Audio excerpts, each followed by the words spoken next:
All right, let's talk about sodium while we're driving to see a client.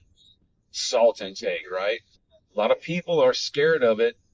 Other people are not looking at it as a danger at all. Right now, the current recommendation for salt intake is about 3 to 5 grams of sodium a day. Um, Lower than that can be a health risk to you because your body does need sodium. It is an essential nutrient that you have to have. Higher than that, they believe brings in risks of or increased risk for stroke, heart attack, cardiovascular issues. So the reason I'm talking about sodium today is I have put out a video on a snack I like to eat, lupini beans, and they are seasoned. Of course, they're seasoned because you don't want to eat plain lupini beans; they'd be kind of boring. But they're put in like a mixture. I think this one was like a jalapeno or some kind of spicy brine, so it had some sodium to it. Now, each serving, I believe, off my recall, was about 10% of the recommended daily allowance for your salt intake for the day. Not crazy, right? Not a crazy amount of salt. But somebody commented and they were, oh, you know what? These snacks, you got to be very careful with this. Now, I'm not going to negate that sodium intake should probably be something you pay attention to.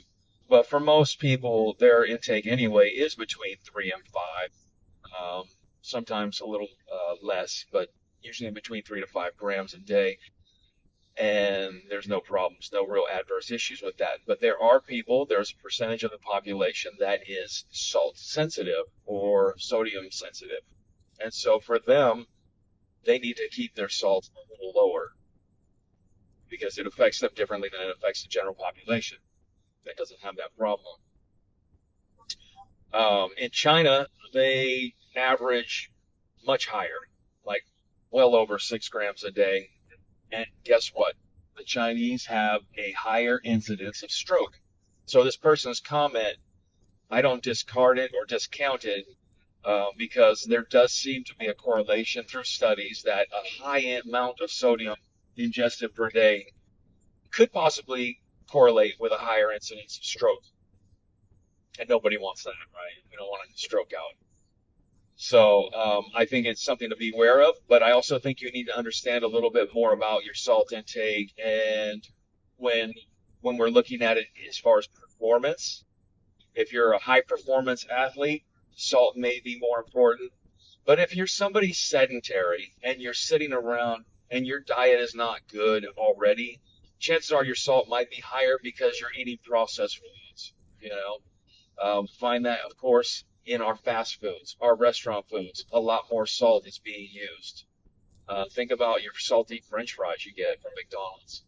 Many people are going to get too much salt if they consume a processed food diet, fast food diet, eat out at restaurants for the majority of their meals. You're going to get a higher amount of salt. So you should pay attention to that. Athletes, you're going to sweat and you're going to excrete a lot of your sodium, so you may need to actually replenish with salt. And you see a lot of these things like Element, which is a sodium and magnesium replenishment for those that are really exerting themselves. The problem is people think sometimes that they're exerting themselves to a point that they need sodium or need magnesium, and they don't. They need to drink some water, maybe a little Gatorade, but they don't need to add basically half of their daily allowance of salt to replenish it because they've never even depleted it. They just they pretend, oh, I exercised, I better eat this salt. Well, be honest with yourself. How much did you sweat during your workout? Okay. The bigger problem for the majority of the population isn't the salt intake. It's the obesity problem we have. Being overweight. That's going to cause more incidence of heart attack and stroke and other cardiovascular problems, other health problems in general, and then problems probably physically as well with your knees, your ankles, your joints, and the hips and your back. Those are going to be the problems you have. Obesity is a much bigger problem. So get your weight down to a manageable weight, to a more healthy weight. Don't worry as much about getting fixated on salt unless you are also obese and you eat a high processed diet constantly. Okay? All right, guys. So I'm going to get off the salt bandwagon, get back to this road trip here, and hopefully that answers a few questions. Let's worry more about keeping our weight into a healthy range before we freak out about salt, unless you're a high processed food consumer. All right. Take care.